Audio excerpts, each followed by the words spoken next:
ஜெபம் செய்வோம். மானானது நீரோடைகளை வாஞ்சித்து கதறுவது போல, தேவனே, என் ஆத்துமா உம்மையே வாஞ்சித்து கதறுகிறது. அன்பின் பரலோக பிதாவே, இந்த மாலை நேரத்திற்காக தேவனுக்கு நன்றி செலுத்துகிறோம். இந்த நாளின் பகல் முழுவதும் கர்த்தர் எங்களை உமது கிருபையாலும் உமது பலத்தினாலும் எங்களை வழி நடத்தினீர்.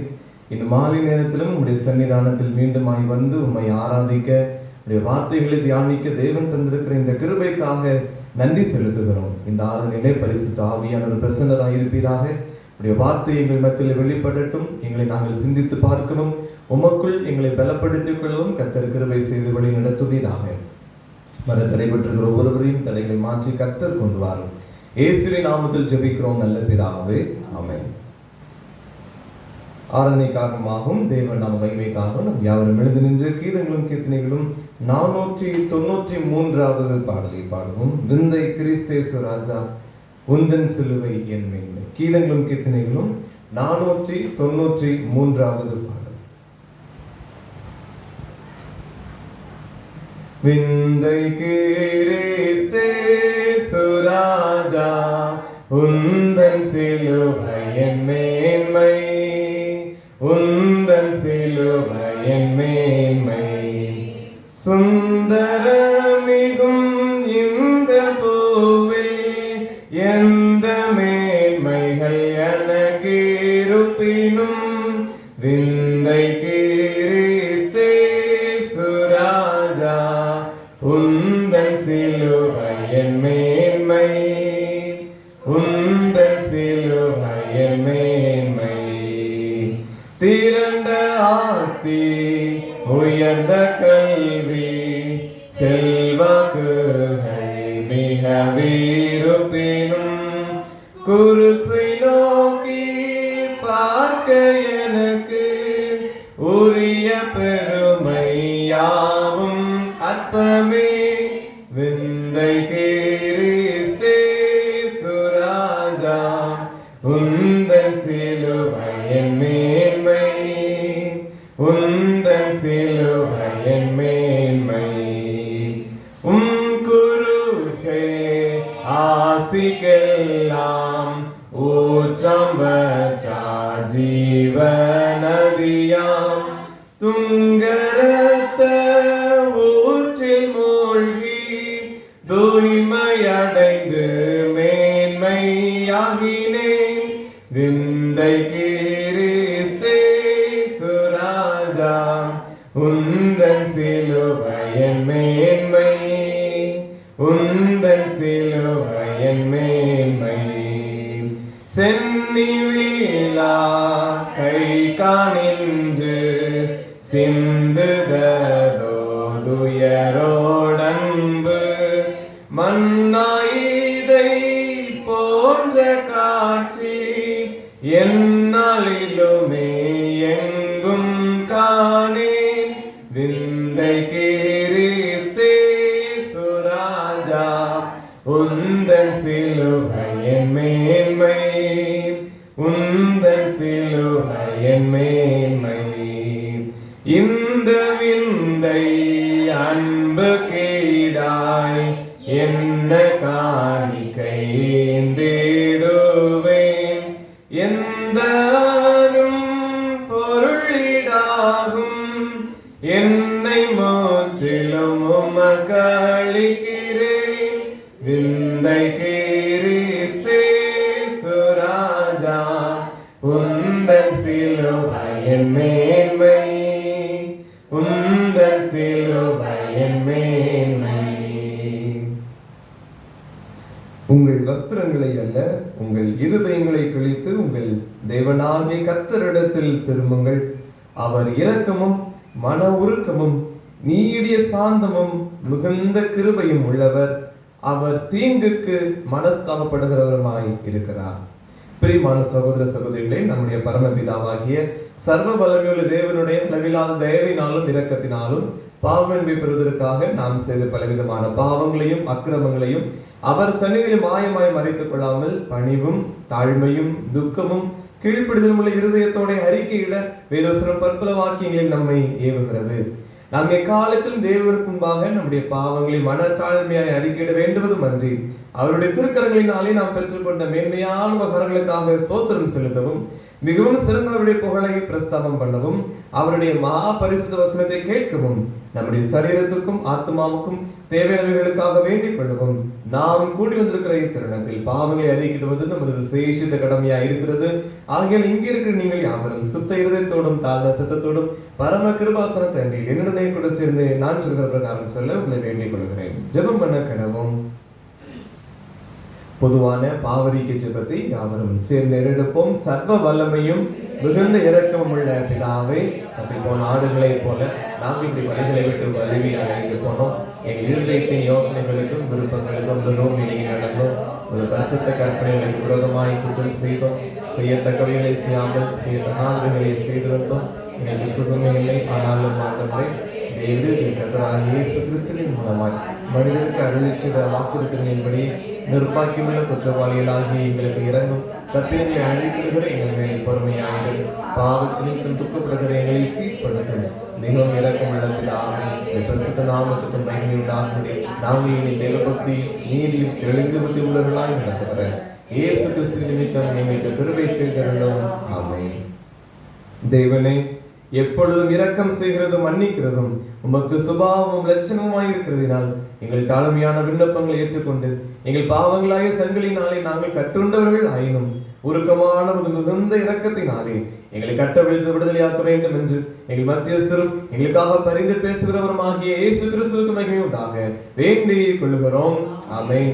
பரமண்டங்களில் இருக்கிற எங்கள் பிதாவே, என் நாமம் பரிசுத்தப்படுவதாக, ராஜ்யம் வருவதாக, விசித்த பரமண்டலத்திலே செய்யப்படுகிறது போல பூமியிலேயும் செய்யப்படுவதாக. அன்பில் அப்பத்தை எங்களுக்கு தாரும். எங்கள் விரோதமாய் குற்றம் செயல்களுக்கு நாங்கள் மதிக்கிறது போல எங்கள் குற்றங்களை எங்களுக்கு மன்னியும். எங்களை சோதனைக்குள் பிரவேசிக்கப்படாமல் தீமையை ரட்சித்துக் கொள்ளும். ராஜ்யமும் வல்லமையும் மகிமையும் என்னைக்கு முடிவுகளே. ஆண்டவரே, எங்கள் உதடுகளை திறந்தருளும். தேவனே, எங்களை ரட்சிக்க விரைவாய் வாரும். பிதாவுக்கும் குமாரனுக்கும் பரிசுத்த ஆவிக்கும் மகிமை உண்டாவதாக.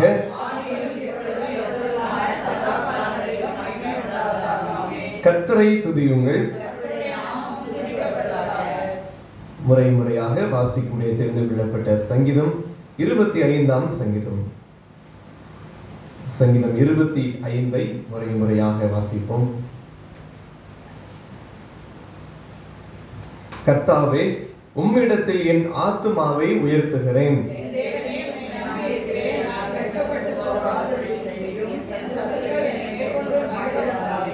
உம்மை நோக்கி காத்திருக்கிற ஒருவரும் வெட்கப்பட்டு போகாதபடி செய்யும். முகாந்திரம் இல்லாமல் துரோகம் பண்ணுகிறவர்களே வெட்கப்பட்டு போவார்களாக. உம்முடைய சத்தியத்திலே என்னை நடத்தி என்னை போதித்தருளும். நீரே என் ரட்சிப்பின் தேவன். உம்மை நோக்கி நாள் முழுவதும் காத்திருக்கிறேன்.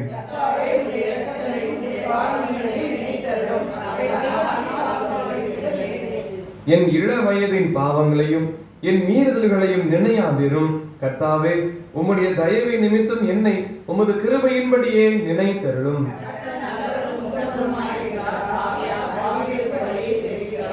சாந்த குணமுள்ளவர்களை நியாயத்தை நடத்தி சாந்த குணமுள்ளவர்களுக்கு தமது வழியை போதிக்கிறார்.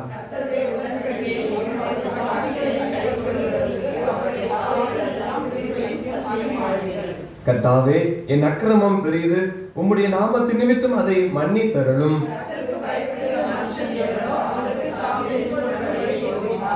அவன் ஆத்துமா நன்மையில் தங்கும்.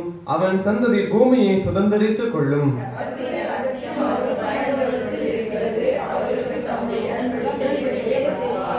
என் கண்கள் எப்போதும் கர்த்தரை நோக்கி கொண்டிருக்கிறது. அவரே என் கால்களை வலைக்கு நீங்களாக்கி விடுவார்.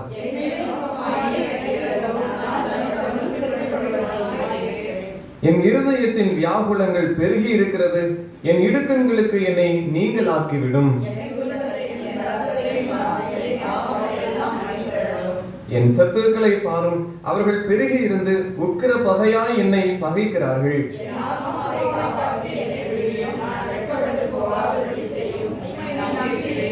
உத்தமமும் நேர்மையும் என்னை காக்க கடவது, நான் உமக்கு காத்திருக்கிறேன்.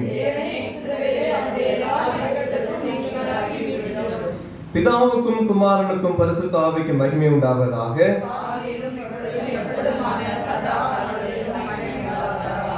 நம்முடைய விசுவாசத்தை அறிக்கை செய்வோம். வானத்தையும் பூமியையும் படைத்த சர்வ வல்லமையுள்ள பிதாவாகிய தேவனை விசுவாசிக்கிறேன். அவருடைய ஒரே குமாரனாகிய நம்மை நாங்கள் இயேசு கிறிஸ்துவை விசுவாசிக்கிறேன். அவர் பரிசுத்த ஆவியினாலே கன்னிமரியாள் இடத்தில் குறித்து பிறந்தார். பொந்து பிலாத்தின் காலத்தில் பாடுபட்டு சிலுவையில் அறையுண்டு மரித்து அடக்கமுடப்பட்டு பாதாளத்தில் இறங்கினார். மூன்றாம் நாள் மரித்தோரிடத்தில் எழுந்தருளினார். பரமண்டலத்திற்கு ஏறி சர்வ வல்லமையுள்ள பிதாவாகிய தேவனுடைய வலது பார்சத்தில் வீற்றிருக்கிறார். அவரிடத்திலிருந்து உயிருள்ளோரையும் மருத்துவரையும் நியாயத்திருக்க வருவார். பரிசுத்த ஆவியை விசுவாசிக்கிறேன். ஒருவாயிருக்கிற பரிசுத்த சபையும் பரிசுத்தவான்களுடைய ஐக்கியமும் பாவ மன்னிப்பும் சரீரம் உயிர்த்தெழுதலும் நித்திய ஜீவனும் உண்டு விசுவாசிக்கிறேன். ஆமென். தயவுசெய்து இப்பொழுதும் நாம் தொடர்ந்து ராஜாக்களை குறித்து நம்முடைய தியானத்தை நாம் தியானிப்போம்.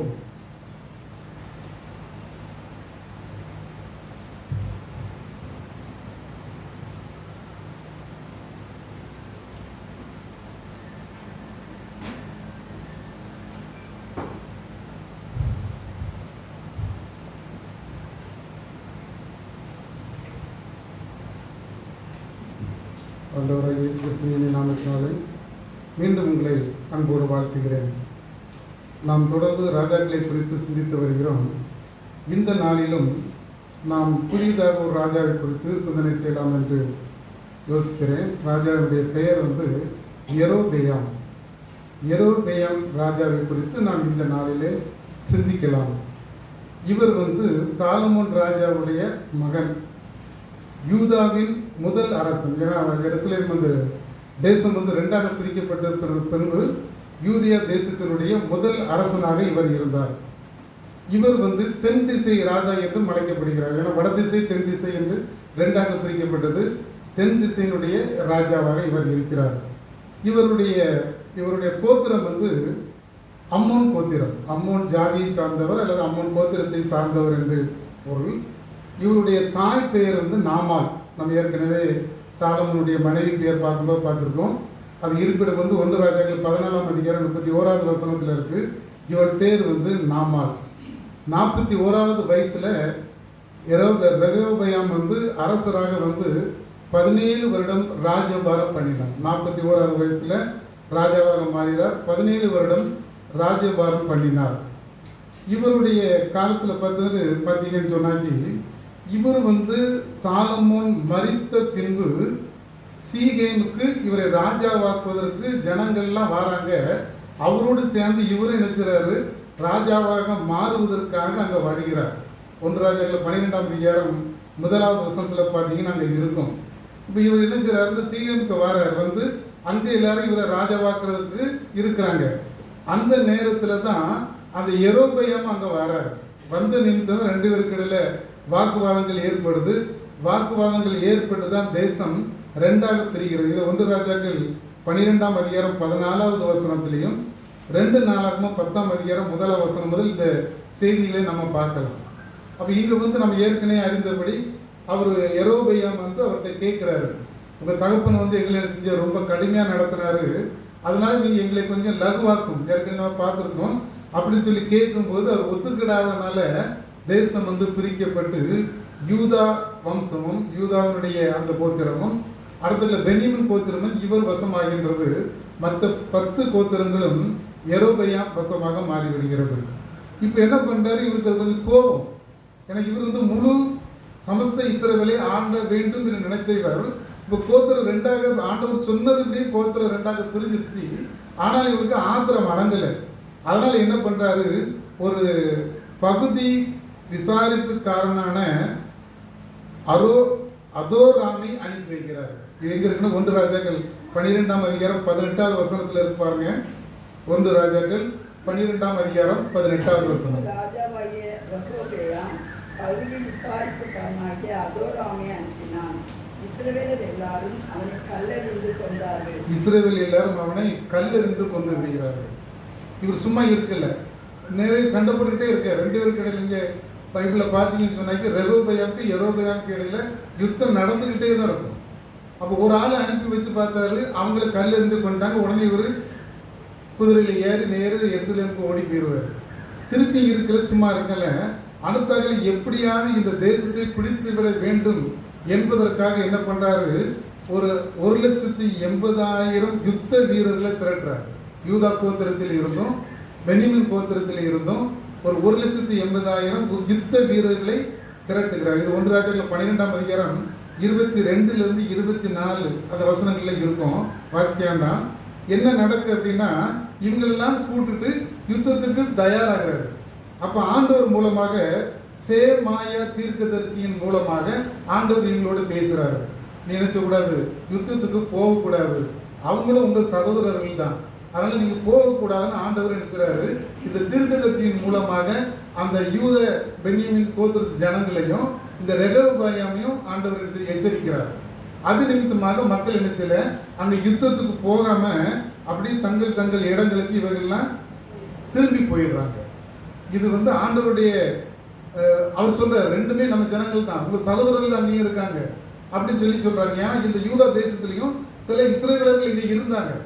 அவங்கள ரெகோபயாம் விரட்டி விடல, அவங்களுக்கு இருந்தாங்க, அவங்களும் கண்ட்ரோலுக்குள்ள இருந்துட்டு இருந்ததுனால நாம் எல்லாரும் நம்ம சகோதரர்களாக இருக்கிறோம், அதனால யுத்தம் வேண்டாம் அப்படின்னு சொன்ன உடனே இந்த ரெகோபயாம் நினைச்சார், தன்னுடைய ராஜ்யபாரத்தை திடப்படுத்திக்கிறான், ஸ்ட்ராங் ஆக்குறான். மலை தேசங்கள் எல்லாம் உட்கார்ந்து தன்னுடைய ராஜ்யபாரத்தை திடப்படுத்துறான். ஆனா என்ன செய்யறான் பாருங்க, வேத வசனங்களை அசட்டை படுத்தினான். அது வரைக்கும் ஆண்டவரோட பேசினமே அவங்களுடைய எல்லாம் சொல்லி கேட்கிறான், தீர்க்கதரிசிகளை உணர்த்தப்பட்டதெல்லாம் கேட்கிறான். ஆனா தான் ராஜ்யபாரத்தை திடப்படுத்தி கொண்ட பிறகு தேவனுடைய வசனங்களை அசட்டை பண்ணுகிறான். தேவ ஜனங்களாக நாம எப்படி இருக்கோம், அநேக விலைகளை ஆண்டவர்கிட்ட எல்லாத்தையும் வாங்கிக்கிடுறோம், எல்லாம் நம்மளுக்கு சேர்ந்த பிறகு நம்ம என்ன செய்றோம், ஆண்டவரை விட்டு விலகி போறோம், அல்லது ஆண்டவருடைய வசனங்களுக்கு கீழ்ப்படுகிறது இல்லை. இதை நீங்க அந்த ராஜா காலத்தில் நடந்தால் நம்மளே நிறைய பேர் இருக்கு. நம்ம ரசிக்கப்பட்ட ஜனங்கள் தான், ஆனாலும் ஆண்டவரை ஒரு நேரத்தில் நல்லா தேடுறோம், அல்லது சுகவீனமான காலத்தில் ஆண்டவரை ரொம்ப பற்றி பிடிக்கிறோம். ஏதோ ஒரு காரியம் ஆகுதுன்னா ஆண்டவரை இருக்க பிடிச்சுக்கிடுறோம். ஆனால் அந்த காரியம் முடிஞ்ச பிறகு நம்ம கொஞ்சம் கொஞ்சமாக விலகி போகிறோம். இதே தான் இவங்களும் செஞ்சாங்க. ராஜபாரத்தை திடப்படுத்தின பின்பு தேவனுடைய வார்த்தைகளை அசட்டை பண்ணிடணும். ஒரு நம்ம எப்படி இருக்கோம்னு தெரியல, அசட்டை பண்ணாலும் பொருளை பண்ணியிருக்க மாட்டோம். ஆனால் ஆண்டவரை விட்டு கொஞ்சம் விலகி போயிடும். ஆண்டவர் நம்ம சொல்றது திரும்ப திரும்ப நம்ம நினைச்சது இல்லை, யோசித்து பார்க்கறது இல்லை. அப்போ இவங்க என்ன செய்றாங்க, இந்த ஜனங்கள் ஆண்டவருக்கு விரோதமாக நடந்தார்கள். அப்போ ஆண்டவருக்கு விரோதமாக நடக்கும்போது பிரச்சனை உள்ளுக்கு வந்துடும். நம்மளும் அப்படித்தான், ஒரு ஆண்டவரை விட்டு நம்ம விலகி போகணும்னா அநேக பிரச்சனைகள் மீண்டும் நம்மளுக்கு வந்துடும். ஒருவேளை ஏற்கனவே ஜெபித்து வெற்றி கொண்ட பிரச்சனை கூட திரும்பி வரும். இங்க அதான் நடக்குது. மக்கள் அப்படி போக போக என்ன ஆச்சுனாக்கி, கர்த்தருக்கு விரோதமாக நடந்தது நிமித்தம் என்ன ஆச்சுன்னா, எகிப்து தேசத்தினுடைய ராஜா சீசாக் என்ன பண்றாரு, இங்க எல்லாத்தையும் கொள்ளையடிச்சுட்டு போயிடுறாரு. ஏன்னா ஏற்கனவே நம்ம எகிப்திலிருந்து அடிமைத்தனத்திலிருந்து மீண்டும் இங்க வந்திருக்கோம். ஆனா இவங்க ஆண்டவரை ஏற்றுக்கொள்ளாதது நிமித்தம் அதே எகிப்தினுடைய ராஜா சீசாக் என்ன பண்றாரு, இங்குள்ள எல்லாவற்றையும் கொள்ளையடித்துட்டு போறாரு. ஆலய பொக்கிஷங்களையும் அரண்மனையுடைய பொக்கிஷங்களையும் எல்லாத்தையும் எடுக்கிறாரு. அப்போ நம்ம ஆண்டவரை விட்டு விலகும் போது நம்மளுக்கு என்ன நடக்குதுன்னா, எதிரிகள் நம்மளுக்கு அதிகமாயிட்டே போறாங்க. 2 நாளாகமம் 12ஆம் அதிகாரம் 9வது வசனம் பாருங்க. 2 நாளாகமம் 12ஆம் அதிகாரம் 9வது வசனம். அப்படியே எகிப்தின் ராஜாவாகிய சீஷாக் எருசலேமுக்கு விரோதமாய் வந்து கர்த்தருடைய ஆலயத்தின் பொக்கிஷங்களையும் ராஜாவுடைய அரண்மனை பொக்கிஷங்களையும் சாலமோன் செய்வித்த பொன் பரிசைகள் ஆகிய சகலத்தையும் எடுத்து கொண்டு போய்விட்டான் பாருங்க. அப்ப ஆண்டவரை விட்டு அவரோட வார்த்தையை அசட்டை பண்ணும்போது நம்மகிட்ட இருக்க எல்லாமே போயிடும். எல்லாத்தையும் கொண்டு போயிட்டாங்க. இவங்களால எதிர்த்து அவங்கள போராடி யுத்தம் செய்ய முடியல. அவங்க இருக்கிற பொருட்களை எல்லாத்தையும் கொண்டு போயிடலாம். அதுக்கு பிறகு என்ன பண்றாரு, இவர் எருசலேமிலே போய் திருப்பி ராஜபாரத்தை திடப்படுத்துகிறார், கொஞ்சம் strong ஆகிடுறாரு.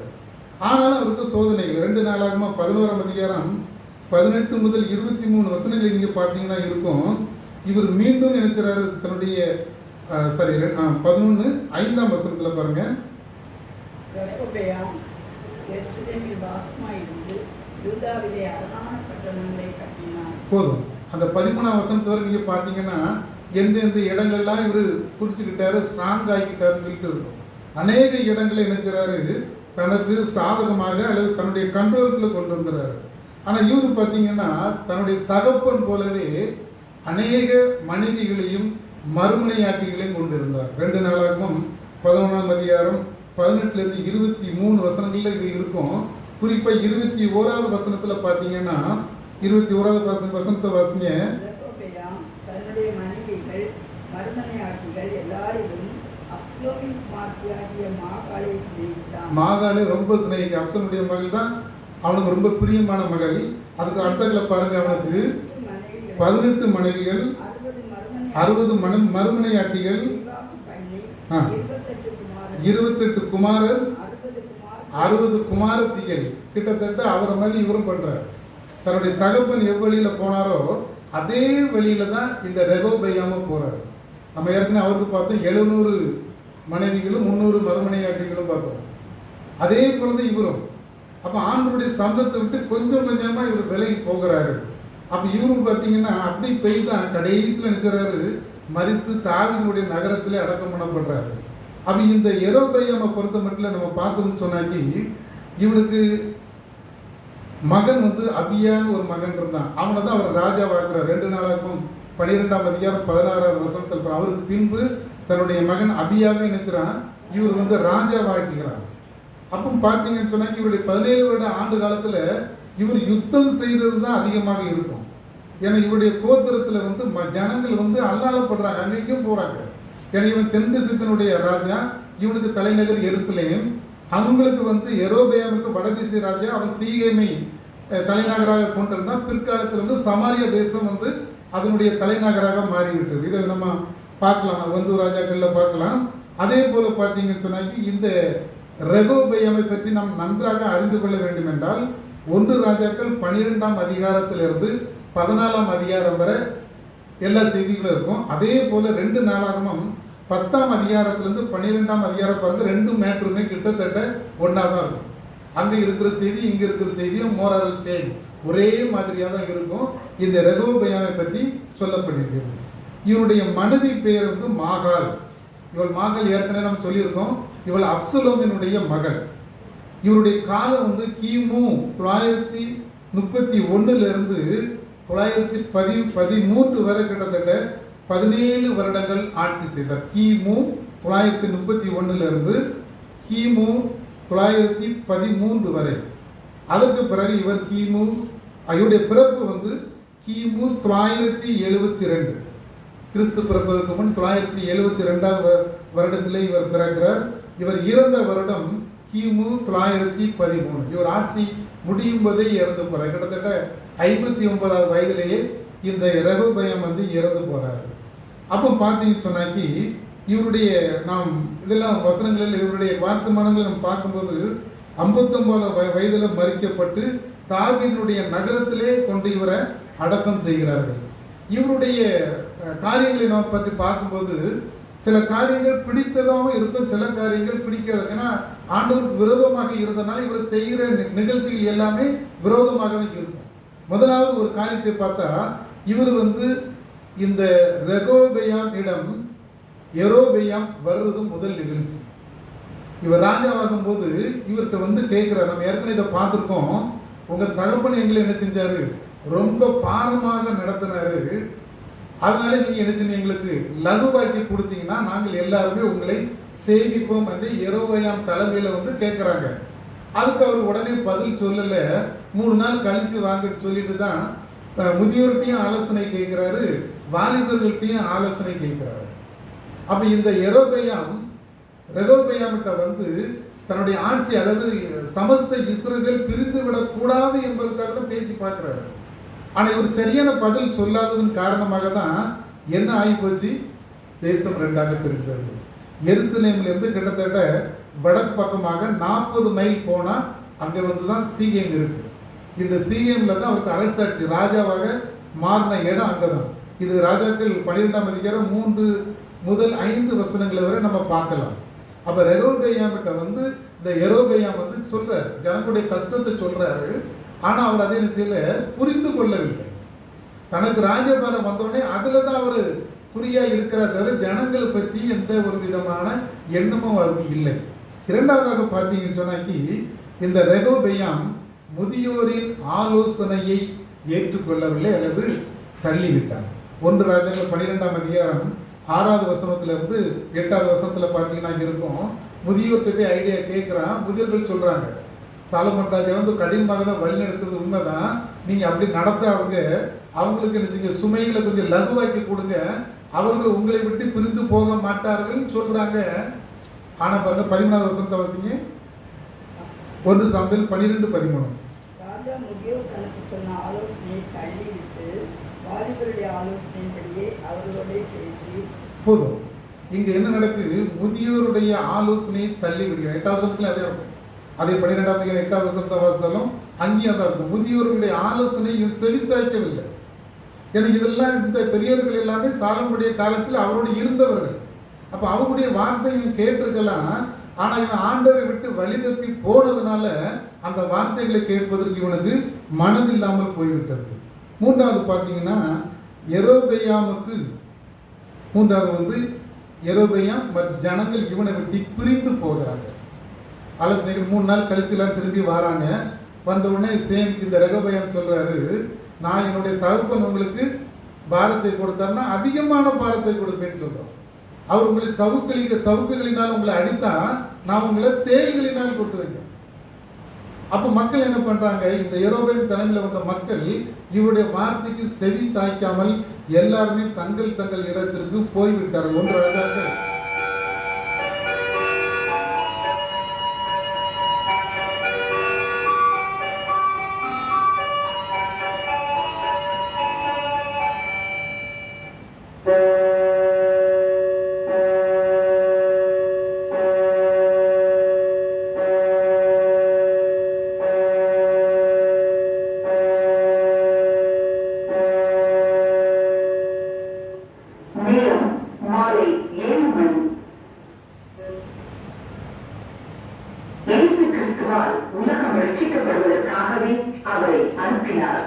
3:17. God sent his son into the world to save the world through him. John 3:17. 1 ராஜாக்கள் 12ஆம் அதிகாரம் 16வது வசனத்தை வாசிங்க. ராஜா தனக்கு செவிகொடாததை இஸ்ரவேலர் எல்லாரும் கண்டபோது ஜனங்கள் ராஜாவுக்கு மறு உத்தரவாக, தாவீதோடு எங்களுக்கு பங்கு எது? ஈசாயின் மாநிலத்தில் எங்களுக்கு சுதந்திரம் இல்லை. இஸ்ரவேலே உன் கூடாரங்களுக்கு போய்விடு. இப்போது தாவீதே உன் சொந்த வீட்டை பார்த்துக்கொள் என்று சொல்லி இஸ்ரவேலர் தங்கள் கூடாரங்களுக்கு போய்விட்டார்கள். ஜனங்கள் சொல்றாங்க, தாவீதோடு எங்களுக்கு என்ன செய்யல, பங்கு இல்லை, ஈசாயோட எங்களுக்கு சுதந்திரம் இல்லை. அப்போ மக்கள் எல்லாம் ஒரு பெரிய ஒரு ஆதங்கத்தோட இங்க இருந்து தங்கள் தேசத்தை ஒன்னா இருந்த தேசத்துல இருந்து தனியாக பிரிந்து விடுகிறார்கள். அதற்கு காரணமான இந்த ரெகோபெயாம் தான். ஒருவேளை கொஞ்சம் விட்டு கொடுத்திருந்தா கூட ஒருவேளை இஸ்ரேல் தேசமும் யூதா தேசம் பிரிஞ்சிருக்காரு. ஆனா அவருக்கு விட்டு கொடுக்க மனதில்ல. அதே நேரத்துல எல்லா கோத்திரத்தையும் சேர்த்து ஆண்டு கொள்ள வேண்டும் ஒரு பெரிய ஆசை இருந்துச்சு. ஆனா ஜனங்கள் என்ன செய்றாங்க, பிரிந்து போய்விடுகிறார்கள். அடுத்தாக்குல பார்த்தோன்னா இந்த இஸ்ரவேலரோடு யுத்தம் பண்ணுவதற்கு தயாராகிறார். ஏற்கனவே நம்ம இதை பார்த்தோம். இந்த சமாயா தீர்க்கதரிசியின் மூலமாக அந்த 12ஆம் அதிகாரத்திலே வருது. யுத்தத்துக்கு புறப்படுறாங்க. வசனம் 21லேருந்து 24 வரை இருக்கும். ஆனால் சமாயா தீர்க்கதரிசி சொல்றாரு, யுத்தம் பண்ண போக வேண்டாம்னு.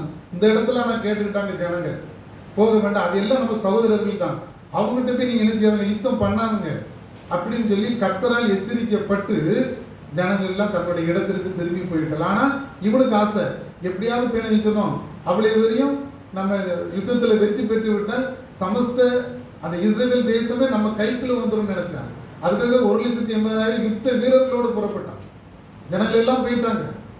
ஆனா இந்த தீர்க்கதரிசியின் மூலமாக எச்சரிக்கப்பட்டு அதுக்கு பிறகு நாங்கள் போனவங்க எல்லாமே திரும்பி வந்து விட்டார்கள். ஏன்னா எல்லாம் நம்ம சகோதரர்கள், அவர்களோடு நீங்க என்ன செய்ய வேண்டாம், யுத்தம் பண்ண வேண்டாம் என்று சொன்னது நிமித்தமாக திரும்பி வந்து விட்டார்கள். இப்போ அடுத்தவங்களை பார்த்தீங்கன்னா அந்த யெரொபெயாமுடைய வீழ்ச்சி, எங்க இவர் தோத்து போறார் அல்ல எங்க இவருடைய ராஜ்யம் அழிக்கப்படுவதற்கு காரணமானார் அப்படின்னு சொன்னாக்கி இவர் ஒரு வித்தியாசமான ஆள் தான். ஆனால் நியாயப்பிரமாணத்தை கை கொள்ளவே இல்லை. இப்போ பாருங்க வசனம் 2 4 12:1 பாருங்க. ரெகொபெயாம் ராஜ்யத்தை திடப்படுத்தி தன்னை பலப்படுத்தி கொண்ட பின் அவனும் அவனுடைய இஸ்ரவேலர் அனைவரும் கர்த்தருடைய நியாயப்பிரமாணத்தை விட்டு விட்டார்கள். தன் ராஜபுரத்தை திடப்படுத்திக்கிட்டான். அவன் ஸ்ட்ராங்கா உட்கார்ந்துருக்கான். அவ்வளவுதான், நம்ம ஸ்ட்ராங் ஆகிட்டோம், இனி யாரும் நம்மளை நினைச்ச முடியாது, தொட முடியாது என்பதனாக இந்த நியாயப்பிரமாணத்தை முற்றிலுமாக இவர் நினைச்சாரு விட்டு விடுகிறார். அப்படின்னா கர்த்தருடைய பார்வைக்கு பொல்லாப்பான காரியங்களை செய்ய ஆரம்பிச்சிட்டாரு. எதை செய்யக்கூடாதோ அதையெல்லாம் செய்ய ஆரம்பிச்சிட்டாரு. நீங்க 1 ராஜாக்கள் 14ஆம் அதிகாரத்துல 21வது வசனத்துல வந்தீங்கன்னா தெரியும். உயர்ந்த மேடுகளுக்கு மேலேயும் பச்சை மரங்களுக்கு கீழேயும் இவர் என்ன பண்றாரு, மேடைகளிலேயும் ஒவ்வொரு இடத்திலும் சிலை வழிபாடு கொண்டு வந்தார். அந்த வசனத்தை கூட வாசிங்க. 1 ராஜாக்கள் 14:21. சாலமோனின் குமாரனாகிய ரெகொபெயாம் யூதாவிலே ராஜ்யபாரம் பண்ணினான். ரெகொபெயாம் ராஜாவாகிய போது 41 வயதாய் இருந்து கர்த்தர் தம்முடைய நாமம் விளங்கும்படி இஸ்ரவேல் கோத்திரங்களிலெல்லாம் தெரிந்து கொண்ட நகரமாகிய எருசலேமிலே 17 வருஷம் ராஜ்யபாரம் பண்ணினார். அம்மோன் ஜாதியான அவனுடைய தாயின் பேர் நாமாள். 22 வாசிங்க. யூதா ஜனங்கள் கர்த்தரின் பார்வைக்கு பொல்லாப்பானதை செய்து தாங்கள் செய்து வருவ தங்களுடைய பாவங்களினால் தங்கள் பிதாக்கள் செய்த எல்லாவற்றை பார்க்கிலும் அவருக்கு அதிக எரிச்சலை மூடினார்கள். அவர்களும் உயர்ந்த சகல மேடுகளிலும் பச்சையான சகல மரத்தின் கீழும் மேடைகளையும் சிலைகளையும் விக்கிரங்களை தோப்பு விக்கிரங்களையும் உண்டாக்கினார்கள். எல்லா சிலைகளையும் உருவாக்கியது. இப்போ எங்க நடக்குது? பழைய காலத்துக்கே போயிட்டோம். இதே தான் சாலமோன் பண்ணாரு. அநேக சிலைகளை உருவாக்கி தான் ஆண்டவருடைய வார்த்தைக்கு கீழ்ப்படியாமல் போனாரு. இப்போ மகனும் அதே வழிக்கு தான் வர. அப்போ விக்கிரகங்களுக்கு முழு முக்கியத்துவம் கொடுக்கும்போது என்ன, அதுக்கு அடுத்த வருஷத்துல இருக்கும், இலட்சியான புணர்ச்சிக்காரர்கள் இருந்தார்கள் இருக்கும். அப்போ கர்த்தருக்கு இதெல்லாம் எரிச்சலை மூட்டுகிறது, கோபத்தை உருவாக்குகிறது. அதனால தான் என்ன பண்றாரு ஆண்டவர், இவர் மேல கடுமையான கோபம் கண்டு இவருடைய ஆட்சியினுடைய 5ஆம் வருடத்தில் எகிப்து ராஜா சீசாக் நினைக்கிறாரு. இங்க வர 25வது வருஷத்துல பாருங்க. ராஜ்யபாரம் பண்ணும் 5ஆம் வருஷத்தில் எகிப்தின் ராஜாவாகிய சீஷாக் எருசலேமுக்கு விரோதமாய் வந்து கர்த்தருடைய ஆலயத்தின் பொக்கிஷங்களையும் ராஜாவுடைய அரண்மனையின் பொக்கிஷங்களையும் சாலமோன் செய்திட்ட பொன் வரிசைகளாகிய சகலத்தையும் எடுத்துக்கொண்டு போய்விட்டான். 2 ராஜாக்கள் 12:1 அதே தான் இருக்கும், வாசிக்க வேண்டாம். ஸோ எல்லாத்தையும் கொண்டுட்டு போயிடலாம். அப்போ நம்ம ஆண்டவரை விட்டு விலகும் போது நம்மளுக்கு சோதனை வருது. சிலருக்கு ஆசீர்வாதம் எடுக்கப்படாமல் இருக்கும். அப்போ ஆசீர்வாதம் எடுக்கப்படலையே அப்படின்னு நம்ம நினைச்சிடக்கூடாது. ஆண்டவர் நமக்காக நினைச்சுவார், நம்மளை எதிர்த்து யுத்தம் பண்ணுவார், எதிரிகளை நம்மளுக்கு வந்துடுவாங்க. அநேக நேரத்தில் நீங்கள் பார்த்தீங்கன்னா இந்த பிரசங்கர்கள் கூட ஆண்டவர் சில வரங்களை கொடுத்துருப்பாங்க, அதை அவங்க மிஸ்யூஸ் பண்ணிட்டு இருப்பாங்க. ஆண்டவர் வரத்தை திரும்ப எடுக்க மாட்டார். ஒருத்தருக்கு சுகமளிக்கும் வரத்தை கொடுத்துருக்காருன்னா அவர் சுகமளிக்கும் வரத்தை வாங்கி வச்சிருப்பாரு. இப்போ அவர் சில தப்புகளை பண்ணால் கூட ஆண்டவர் அதை திரும்ப எடுக்கிறது இல்லை. அதனால தான் இவங்களுக்கு ஒரு தைரியம், ஒன்றும் ஆகாது, நம்ம என்னன்னாலும் செஞ்சுக்கலாம் அப்படின்னு நினைக்கிறாங்க. அப்போ ரசிக்கப்பட்ட ஜனங்களாக நாமும் எப்படி இருக்கிறோம்? நம்ம ஆண்டவருக்கு அடங்கி இருக்கிறோமா அல்லது ஆண்டவருடைய ஜனங்கள் இல்லாமல் போய்விட்டோமான்னு பார்க்கணும். ஏன்னா கர்த்தரிடத்தில் இருந்த சிந்தையும் அவர்கிட்ட இருந்த எல்லா குணங்களும் தான் நம்மளுக்கு இருக்கு. கிறிஸ்து இயேசுவில் இருந்த சிந்தையே உங்களிலும் இருக்க கிடவது. அவருடைய சிந்தை எப்படி இருந்துச்சு, அந்த சிந்தை தான் நம்மளுக்கு வரணும். அதனாலதான் வெளிப்படுத்தல் 2ஆம் அதிகாரம் 4வது வசனத்துல எபேசு சபைக்கு சொல்லும் போது நான் ஏற்கனவே சொல்லியிருக்கேன், நீ ஆதியில் இருந்த அன்பை விட்டாய். அப்ப எங்கேயும் நம்மளுக்கு குறைவு ஏற்படுது. அந்த குறைவை நம்ம நினைச்சணும் சரி பண்ணிக்கணும். ஏன்னா ஆவிக்குரிய வாழ்க்கை ரொம்ப முக்கியம். அப்ப ஆண்டவர்கிட்ட இருந்த அதே சுபாவம், ஆண்டவர்கிட்ட இருந்த அதே சிந்தை, ஆண்டவர்கிட்ட இருந்த எல்லா குணங்களும் நம்மகிட்ட இருக்கணும். அப்படிதான் நம்ம நினைச்சுக்கிட்டே நம்மளும் ரசிக்கப்பட்ட ஆண்டுடைய பிள்ளைகள் அப்படின்னு சொல்ல முடியும். அப்போ நம்மளுக்கு அனுதினமும் ரசிக்கப்படுறது ஒரு அவசியமாகிறது. ரசிக்கப்படுகிறவர்களே கர்த்தர் அனுதினமும் சபையிலே சேர்த்து கொண்டு வந்தார். என்னால ரசிக்கணும், ஏதோ ஒரு நாள் நம்ம ரசிக்கப்பட்டுட்டோம் போதும், அவ்வளோதான் முடிஞ்சு அப்படிங்கிறது இல்லை. நம்ம ஒவ்வொரு நேரத்திலும் தவறுகிறோம்னா அனுதினமும் நம்ம ரசிக்கப்படணும். அப்போதான் நம்ம ஒவ்வொரு நாளும் ஆண்டவர்கிட்ட கேட்குறோம், ஆண்டவர் இந்த நாளில் ஏதாவது பாவம் செய்திருந்தா கூட என்னை மன்னிச்சிருங்க சாமி அப்படின்னு நம்ம கேட்கணும். அப்போ தான் நம்மளுக்கு என்ன செய்யும், ரசிப்பின் அனுபவம் கிடைக்கும். அதே போல தான் யூதா ஜனங்களும் படுக்கைக்கு போதுக்கு முன்னாலே என்ன செய்றாங்க, தங்கள் பிள்ளைகளுக்கு அர்த்தம் சொல்லி கொடுத்தாங்க. ஒருவேளை இங்கே ராத்திரி எனக்கு உயிர் போயிடுச்சுன்னா ஆண்டவரே பிதாவே நம்முடைய கைகளில் என் ஆவியை ஒப்புவிக்கிறேன்னு சொல்லி தான் படுப்பாங்களாம் யூத ஜனங்கள். ஒருவேளை ராத்திரியே நம்ம ஆண்டுடைய வருகை வந்துருச்சு அல்ல நம்ம போயிட்டோம் அப்படின்னா, நம்ம பரலோகத்துக்கு போனோம்னா அதுக்கு எப்பவும் நம்ம தயாராக இருக்கணும். நம்ம அப்படிதான் நினைக்கிறோம், இப்போ இருக்காத ஆண்டவருடைய வருகை இருக்காது அப்படின்னு நினைக்கிறோம். ஆனால் நினையாத நேரத்தில் என்ன செய்யும், இருக்குங்கிறத நம்மளுக்கு வேதம் சுற்றி காட்டிக்கிட்டு இருக்கு. அது எதை சொல்லுதோ அதை தான் நம்ப வேண்டும். அப்போ சுட்டி காட்டுற இந்த விஷயத்தில் நம்ம நினைச்சணும் கவனமாக இருக்க வேண்டும். அப்போ ஆவியில் நம்மளுக்கு ஏதோ குறைபாடு இருந்தால் நம்ம கொஞ்சம் யோசிக்கணும். அல்லது சில ஆசீர்வாதங்களும் குறைவே இல்லை, ஆண்டவர் எனக்கு எல்லாம் கொடுத்துட்டாரு, ஆனால் ஜெபத்தில் நான் குறையாக இருந்தாலும் ஆண்டவர் எனக்கு எதுவும் பண்ணலைன்னு நினைச்சிடக்கூடாது. ஆண்டவர் எதிரிகளை உருவாக்குவார். எகிப்து தேசத்திலிருந்து எங்கே நம்ம அடிமைத்தனமாக இருந்தோமோ அங்கிருந்தே ஒரு ராஜா அங்கே வரார். சீசாக்கிற ராஜா வந்து எல்லாத்தையும் எடுத்துட்டு போறார். ஒருவேளை நம்மளும் அப்படி இருந்தோம்னா நம்ம கூடியதெல்லாம் ஆண்டவருக்கு ஆகி போகும், எவனோ ஒருத்தர் எடுத்துட்டு போயிடக்கூடாது. அப்போ ஆசீர்வாதத்தை பெற்றோம்னா அதை முடிவு பெரியந்த நம்ம வைப்பதற்கு நினைக்கணும், ஆண்டவரோடு நாம் நினைச்சணும் ஜெபிக்க வேண்டும். அப்படி இருந்தால் தான் நம்ம நினைச்ச முடியும். ஏன்னா நம்மளை விட நம்முடைய எதிரி நம்மளை ரொம்ப கரெக்டாக பார்த்துட்டு இருக்கோம். நம்ம வாழ்க்கை வந்து ஆண்டவருடைய வாழ்க்கையாக இல்லை என்றால் சாத்தான் நம்மளை வஞ்சித்து விடுவான். அவன் பார்த்துட்டு யாரையும் வஞ்சிக்கலாம் நம்ம பார்த்துட்டு இருக்கான். பொதுவாக நம்ம சொல்லும்போது பார்ப்போம்ல, நம்மளை விட நம்ம எதிரிக்கு என்ன செய்யும், நம்மளை பற்றி எல்லா காரியங்களும் தெரிஞ்சிருக்கும். நம்ம எங்கே போகிறோம் எங்கே வரோம் என்ன செய்கிறோம் நம்மளுக்கும் கூட தெரிஞ்சிருக்காது, அவன் கரெக்டாக சொல்லுவாங்க. அப்போ சாத்தான் நம்மளை நினைக்கிறான், கண் வைத்து நம்ம பார்க்கும்போது நம்ம கவனமாக இருக்கணும். நம்முடைய வேத வாசிப்பு, நம்முடைய ஜெபம், நம்முடைய ஐக்கியம், நம்ம ஊழியங்களுக்கு போகிறது, ஜெப கூட்டங்களுக்கு போகிறது, இவைகளிலெல்லாம் நம்ம நினைச்சோம் ரொம்ப கவனமாக இருந்து கொள்ள வேண்டும். அப்படி இருக்கும்போது தான் நம்ம நினைச்ச முடியும், இந்த சாத்தானுடைய செய்கைகளை வந்து நாம் சமாளிக்க முடியும். அதே போலதான் இங்கே இந்த செமாயா தீர்க்கதரிசியின் மூலமாக நீங்கள் எடுத்து வாசிக்க 2 நாளாகவும் 12:5 பாருங்க. அப்பொழுது செமாயா தீர்க்கதரிசி ரெகொபெயாமிடத்தில் சீஷாக்கின் நிமித்தம் எருசலேமிலே வந்து கூடியிருக்கிற யூதாவின் பிரபுக்களிடத்துக்கு வந்து அவர்களை நோக்கி, நீங்கள் என்னை விட்டுவிட்டீர்கள், ஆகையால் நான் உங்களையும் சீஷாக்கின் கையிலே விடுபடி விட்டுவிட்டேன் என்று கர்த்தர் சொல்லுகிறார் என்றார். சாபத்தை பார்த்தீங்களா? செமாயா தீர்க்கதரிசி வந்து சொல்றாரு, ரெகொபெயாமிடத்திலையும் அவங்களுடைய சுற்றி இருக்கிற எருசலேம் நகரத்தாருடைய யூத பிரபுக்களோடு சொல்றாரு. என்ன சொல்றாரு, நீங்கள் என்னை விட்டு விட்டீர்கள், ஆகியால் நான் உங்களை சீசாக்கின் கையில் விட்டு விட்டேன்னு சொல்றாரு. இப்பதான் ஜனங்கள் பயந்து போய் நினைச்சாங்க, அழுறாங்க, ஆண்டவரே நீர் உண்மை உள்ளவர் நீதிபரர் அப்படி சொல்லி ஆண்டவர்கிட்ட சொல்றாங்க. 6வது வசனத்தை வாசி பாருங்க.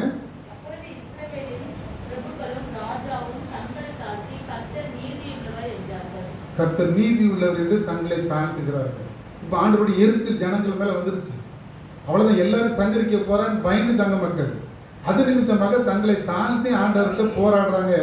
அந்த போராடுகின்ற சத்தம் ஆண்டவர் துணிக்கு ஆண்டவருடைய செவிகளில் கேட்டதுனால அவர் கொஞ்சம் இறங்கி வர்றாரு. அடுத்த வருஷத்து கூட வாசிங்க, கர்த்தருடைய வார்த்தை திரும்பவும் அதே செமாயாவுக்கு உண்டாகி அவர் சொன்னது, அவர்கள் தங்களை தாழ்த்தினார்கள், ஆகையால் அவர்களை அழிக்க மாட்டேன். என் உக்கிரம் சீஷாக்கை கொண்டு எருசலேமில் மேல் ஊற்றப்படாதபடிக்கு அவர்களுக்கு கொஞ்சம் சகாயத்தை கட்டளையிடுவேன். அப்ப ஆண்டவருடைய கோபம் தணியத்தக்கதாக அவங்க வந்து அண்டர்பேன் நினைச்சாங்க, தங்களை தாழ்த்தினார்கள். வேதாந்தத்தில் நிறைய நம்ம பேருப்போம், ஆண்டவருடைய சமூகத்தில் போய் தங்களை தாழ்த்தினவர்கள் சொன்னால் பெரிய பெரிய லிஸ்டே இருக்கும். இப்போ ஆண்டவருடைய கோபம் வராமல் இருப்பதற்காக இவர்கள் எல்லாம் நினைச்சாங்க, ஆண்டவர்கிட்ட தங்களை தாழ்த்துகிறார்கள். ஏன்னா இந்த ரெகொபெயாம் காலத்திலையும் யெரொபெயாம் காலத்திலையும் தொடர்ந்து யுத்தம் நடந்துகிட்டே இருந்துச்சு. 2 பேரும் மாற்றி மாற்றி சண்டை. இது காணாத குறைக்கு ரெகொபெயாமுக்கு எகிப்து ராஜா மூலையும் பிரச்சனை. அப்போ ஆண்டவருடைய சமூகத்தில் நம்ம இல்லாத நிலைமையில அல்லது ஆண்டவரை விட்டு நாம் வழி விலகும் போது அநேக பிரச்சனைகளுக்கு நாம் உள்ளாக்கப்படுகிறோம். இதை தான் இந்த ரெகொபெயாம் சந்தித்தார். 59 வயசுல மறிச்சு போறாரு. அவருக்கு பின்பு அவருடைய மகன் அபியா நினைச்சான் அவருடைய இடத்துக்கு ராஜாவாக வாரான். அப்போ அவருடைய இந்த சாலோமோன் ஆரம்பத்தில் ரொம்ப நல்லா இருந்தாரு, முடிவு வந்து மோசமா இருந்துச்சு. இவருக்கு எடுத்ததுல இருந்தே ஒரே யுத்தம் தான். தன்னுடைய தகப்புடைய கேரக்டர் எல்லாம் இருந்து, மனைவிகள் வசதிலையும் இருந்தது, யுத்தம் செய்வதிலையும் இருந்துச்சு, எல்லாமே அவரை போல தான் இருக்கும். அப்போ ஆண்டவருடைய நம்மளுக்கு எப்படி நம்ம வாழ்க்கை ஒரு நம்ம ஆரம்பம் நம்ம எப்படி இருக்கோம், முடிவும் அப்படி தான் இருக்கணும். இப்போ ஆண்டவருடைய வாழ்க்கையில் பாருங்க, ஆண்டவர் பிறப்பே ஒரு பெரிய அதிசயம். அவர் அதிசயமானவர். அவருடைய பிறப்பு பெரிய அதிசயம். அவர் முடிவை பார்த்து கடைசியில் ஆண்டவருடைய அந்த சிலுவையில் மரணம் அடையும் போது மற்ற சுற்றி நின்ன ராஜாக்கள் பிரபுக்கள் என்ன சொல்லலாம், இவரு மெய்யாகவே தேவனுடைய மனுஷன் சொன்னான். அவருடைய இறப்பும் வந்து ஒரு பெரியது. ஆரம்பம் அப்படிதான் இருந்துச்சு. எல்லாருக்கும் மகிழ்ச்சி. இருளில் இருக்கிற ஜனங்கள் பெரிய வெளிச்சத்தை கண்டார்கள். ஆனா இங்க பாருங்க, இறந்த பிறகு சொல்றான், மெய்யாகவே இவர் தேவனுடைய குமாரன் சொல்றான். அதே போல நம்முடைய வாழ்க்கையும் இருக்க வேண்டும். ஆரம்பம் எப்படி இருக்கோ நம்ம முடிவு வரை எப்படி நிற்கணும். முடிவு வரை நிலைத்து நிற்பது தான் நிச்சயப்படுவான் ரசிக்கப்பட முடியும். நம்ம ஏதோ வந்தோம் போகணும் அப்படின்னு இருக்கக்கூடாது. ஏதோ ஒரு நேரத்தில் வரோம் அல்லது ஞாயிற்றுல மட்டும் தான் கோயிலுக்கு வரோம் அப்படி இருக்கக்கூடாது. நம்ம இருக்கல யாரும் சொல்கிறேன். அப்போ அதில் நம்ம கவனமாக இருக்க வேண்டும். நம்முடைய தனி ஜபம், நம்முடைய வேத வாசிப்பு, நம்முடைய ஐக்கியம் எப்படி இருக்குது, எல்லாவற்றையும் நம்ம கவனமாக இருக்கும்போது ஆண்டவர் நம்மளே நினைச்ச முடியும், அதிகமாக ஆசீர்வதிக்க முடியும். நல்ல ஆசீர்வதிக்கப்பட்டவர்கள் தான். ஏன்னா ரசிக்கப்பட்டீங்களா ஆண்டவருடைய பிள்ளைகளான நம்ம எல்லாருக்குமே ஆண்டவருடைய ஆசீர்வாதம் இருக்க தான் செய்யும். அதை நம்ம சரியாக பயன்படுத்தணும், அவ்வளவுதான். ஆண்டவர் என்னை ஆசீர்வதிக்கலையே அப்படின்னு சொல்லக்கூடாது. ரசிக்கப்பட்டு அவருடைய பிள்ளைகளாக ஆகிட்டோன்னா ஆண்டவர் நம்மளுக்கு என்ன செய்றாரு, அவருடைய பிள்ளைகளாகும்படி பித்திர சுவீகாரத்தை நம்மளுக்கு தந்துட்டாரு. அப்போ அப்பா கிட்ட கேட்டோமே தான் நம்ம கேட்டுக்கிட்டே இருக்கோம். அப்போ ஆசீர்வாதங்கள் நம்மளுக்கு குறைபடும் போது ஆண்டவரோட நம்ம அதை கேட்டு பெற்றுக்கொள்வது நம்மளுக்கு மேலும் மேலும் என்ன செய்யும், ஆசீர்வாதத்தை கொடுக்கும். அப்படிப்பட்ட கிருபைகளை தேவன் நமக்கு தந்தருள்வாராக. ஆமாம்.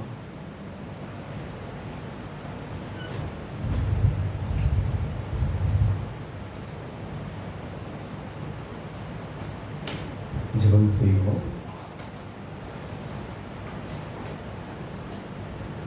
தேவ சன்னிதானத்தில் நம் ஒவ்வொருவரையும் அர்ப்பணித்து ஜெபிப்போம்.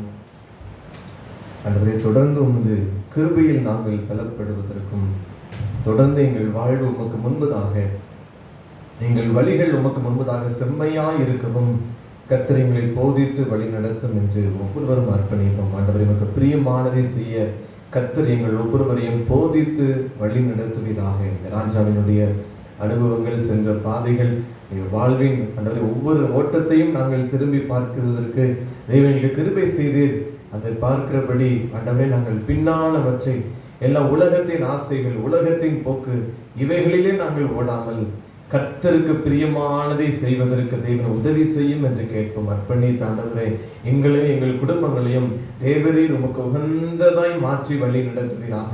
ஆண்டவரே, உமக்கு செம்மையான வழியில் நாங்கள் நடக்கத்தக்கதாக, உம்முடைய வழிகளையும் உடைய வார்த்தைகளையும் நாங்கள் பின்பற்றத்தக்கதாக ஆண்டவரே எங்களுக்கு கிருபை செய்யும் என்று நாம் கேட்கலாம். ஒருவேளை எவ்வளவோ பெரிய ஜனங்கள், கர்த்தருடைய ஜனங்கள் என்கிற இந்த 12 கோத்திரத்தார் எவ்வளவு அதிசயமான ஜனங்கள், அதில் பிரிக்கப்படுவதற்கு இந்த ஒரு காரியம் காரணமாய் போய்விட்டது. விட்டு கொடுத்திருந்தால் கர்த்தருடைய ஜனங்கள் இணைந்தாவது இருந்திருக்கலாம். கர்த்தரே ஆளுகை செய்தார், அதை இழந்தார்கள். அதன் பின் அந்த கர்த்தருடைய மகிமையை கொஞ்சம் கொஞ்சமாய் இழந்து, கர்த்தருடைய வழி நடத்துவதை கொஞ்சம் கொஞ்சமாய் இழந்து போகிறார்கள். அதே போல ஆண்டவரே, நாங்களும் போய்விடக்கூடாது, என்னாலும் உமது வழி நடத்துதல் வேண்டும் என்று அர்ப்பணித்து செல்வோம். அன்பின் கர்த்தாவே, இந்த வேலைக்காய் நன்றி செலுத்துகிறோம். இதனாலும் அநேக காரியங்கள் நாங்கள் தியானிக்க உதவி செய்து ஸ்தோத்திரம். தொடர்ந்து உமக்குள் நாங்கள் பலப்பட தேவன் கிருபை செய்வீராக. எங்கள் நிமித்தம் ஆண்டவரை அநேகர் கிறிஸ்துவின் மந்தைக்குள் சேர்க்கப்பட எங்களை கர்த்தர் காரணமாய் வைத்து நீர் வழி நடத்த வேண்டும் என்று ஜெபிக்கிறோம். எங்களுடைய வழிகள் உமக்கு முன்பதாக நிலைவரப்பட்டு இருக்கட்டும். அதை செம்மையாய் கர்த்தர் மாற்றுவீராக. வேதனை உண்டாக்குகிற வழி உண்டோ என்று பார்த்து நித்திய வழியில் எங்களை நடத்துகிற சர்வ வல்லமையுள்ள தேவன் ஆண்டவரை கிருபையாய் இருந்து எங்கள் ஒவ்வொருவரையும், எங்கள் வழிகளை, எங்கள் உள்ளிந்திரியங்களை ஆராய்ந்து அறிந்திருக்கிறவர் எங்களை செம்மையான வழியிலே நடத்துவீராக. ஆண்டவரை, உம்மை விட்டு தூரம் போகிற போது, உம்மை மறக்கிற போது அநேக துன்பங்கள் எங்களுக்கு நேரிடுகிறது. அநேக இடக்கண்களுக்கு நாங்கள் சிக்கிக் கொள்ளுகிறோம். அநேக வியாதிகள், அநேக போராட்டங்கள், அநேக கலக்கங்கள் எங்களை சூழ்ந்து கொள்ளுகிறது, எங்கள் குடும்பங்களை சூழ்ந்து கொள்ளுகிறது. காரணம் உம்மை மறந்ததுதான் காரணம், உம்மை விட்டு விட்டதுதான் காரணம். அவர்கள் என்னை விட்டு விட்டார்கள், நான் அவர்களை விழும்படி விட்டு விட்டேன் என்று சொன்ன தேவன் ஆண்டவரே, அதே போல் எங்களை கைவிடாதிருப்பீராக, எங்களை விட்டு விலகாதிருப்பீராக. யோசுவாவுக்கு வாக்கு பண்ணது போல ஆண்டவரே, எங்களோடு கூட இருங்க, உன்னை விட்டு விலகவும் இல்லை, உன்னை விட்டு கைவிடுவதும் இல்லை என்று சொல்லி இருக்கிறீரே, அவ்விதமா எங்களோடு கூட இருங்க. அந்த ஆசீர்வாதங்களை எங்களுக்கு தாங்க. மோசையோடு இருந்த தேவன் தாவீதோடு கூட இருந்து வழி நடத்தினவரை எங்களோடு கூட இருந்து வழி நடத்துங்க. உங்க பிரியமானதை செய்ய எங்களுக்கு கர்த்தர் போதித்து உணர்த்தி வழி நடத்துங்க. ஆண்டவரே, உமக்கு உங்களுடைய பிரமாணங்கள் நியாயத்தின் வார்த்தைகளை ஆண்டவரை விட்டு விலகினபடியால் அநேக துன்பங்கள், அநேக ஆண்டவர் யுத்தத்திலும் செய்திகளும், அநேக வருத்தத்தையும் அனுபவிக்கும்படி ஆண்டவரே நாட்கள் ஒப்புவிக்கப்பட்டது. எங்களை சத்துருக்களின் கையில் எங்களை ஒப்புக்கொடாதிருப்பீராக. உடைய வார்த்தையை விட்டு நாங்கள் ஒரு நாள் விலகாதபடி தினந்தோறும் அதை தியானிக்கவும், அந்த ஆகாரத்தை நாங்கள் தினந்தோறும் உட்கொள்ளவும் எங்கள் ஒவ்வொருவருக்கும் கிருபை செய்து தேவரீர் வழி நடத்துவீராக. உம்முடைய சிந்தனை எங்களுக்குள் இருக்கட்டும். கிறிஸ்துவின் சிந்தை, கிறிஸ்துவின் வழிகள், கிறிஸ்துவினுடைய பார்வை, கிறிஸ்துவினுடைய அன்பு, குணாதிசயங்கள் எல்லாம் எங்களுக்குள் ஊற்றப்பட்டிருப்பதாக. உம்முடைய மாதிரியாய் நாங்கள் வாழ்ந்து ஜீவிக்க தேவரீர் எங்களுக்கு உதவி செய்யுங்க. எங்களுடைய வழிகள் ஒவ்வொன்றும் முன்பதாக இருக்கட்டும். அன்பை விட்டு விலகச் செய்கிற காரியங்களை எங்களை விட்டு கர்த்தர் எடுத்து போடுவீராக. எப்போதும் உம்மை சேவிக்க உமக்கு பிரியமானதை செய்வதற்கும் தேவரீர் எங்களுக்கு போதித்து வழி நடத்துங்க. எங்களுடைய காரியங்கள் ஒரு நாளும் உமக்கு கோபமூட்டி விடக்கூடாது. இந்த ராஜா உமக்கு விரோதமாய், ரெகோபயம் உமக்கு விரோதமாய் கோபமூட்டினபடியினாலே கர்த்தர் ஆண்டவரே அவனை விட்டு விட்டீரே, சத்துருவின் கையில விட்டு விட்டீரே. ஆனாலும் தாழ்த்தி ஜெபித்த போதும் கூட ஆண்டவரே கொஞ்சம் அவர்களுக்கு சகாயம் கிடைத்தது. அவ்வளவு இரக்கமுள்ள தேவன், எவ்வளவு விலகினாலும் அதிலும் சகாயம் காட்டுகிற நல்லதொரு தகப்பன் எங்களுக்கு இருக்கிற ஸ்தோத்திரம். அந்த கிருபையை போக்கடித்து விடாமல் நாங்கள் எங்களை சீர்படுத்திக் கொள்ள இந்த ஆண்டவரில் எந்தெந்த நாட்களை, கிருபையின் நாட்களை, தொழில்விடும் நாட்களை நாங்கள் பயன்படுத்திக் கொள்ள கிருபை செய்யுங்க. எவ்வளவோ கோபம் ஓட்டி இருக்கலாம், ஆனால் இன்னும் கொஞ்சம் சகாயம் உள்ளது, இன்னும் கொஞ்சம் கிருபையின் காலம் உள்ளது, இன்னும் கொஞ்சம் நாட்கள் இருக்கிறது. சீர்படுத்திக் கொள்ள எங்களுக்கு உதவி செய்யுங்க. எங்களை எல்லாரும் உமக்கு உகந்த ஒரு பாத்திரமாக வணைந்து தேவரை வழி நடத்திக் கொள்வீராக. நாட்கள் பொல்லாதவைகளானபடியால் காலத்தை பிரயோஜனப்படுத்திக் கொள்ள உதவி செய்யுங்க. வருகைக்கு எங்களை ஆயத்தப்படுத்திக் கொள்ள கிருபை செய்யுங்க. எங்கள் ஒவ்வொருவரையும் தாழ்த்தி தருகிறோம். ஒவ்வொருவரையும் ஆசீர்வதிங்க. உங்கள் கிருபை எங்களோடு கூட இருந்து வழி நடத்தட்டும். ஒரு குடும்பங்களையும் அப்படி ஆளுகை செய்து தேவரீர் வழி நடத்துகிறாங்க. தேவ பிரசன்னத்துக்குள் அர்ப்பணிக்கிறோம். நாம மாத்திரம் மகிமைப்படட்டும். நீர் பெருகவும் நாங்கள் சிறுகவும் வேண்டும். இயேசு கிறிஸ்துவின் நாமத்தில் ஜெபிக்கிறோம் நல்ல பிதாவே, ஆமென். நம்முடைய கர்த்தராகிய இயேசு கிறிஸ்துவினுடைய கிருபையும், பிதாவாகிய தேவனுடைய அன்பும், பரிசுத்த ஆவியானவருடைய ஐக்கியமும் நம் அனைவரோடும் கூட எப்போதைக்கும் இருப்பதாக. ஆமென். சிலுவை அண்டையில் நம்பி வந்து நிற்கையில் பாவ பாரம் நீங்கி வாழ்வடைந்தேன். எந்த நேரமும் எனதுள்ளத்திலும் பேரானந்தம் பொங்கி பாடுவேன். ஆமென். கர்த்தர் உங்களோடு இருப்பாராக. தேவ சமாதானத்தோட சென்று வருவோம்.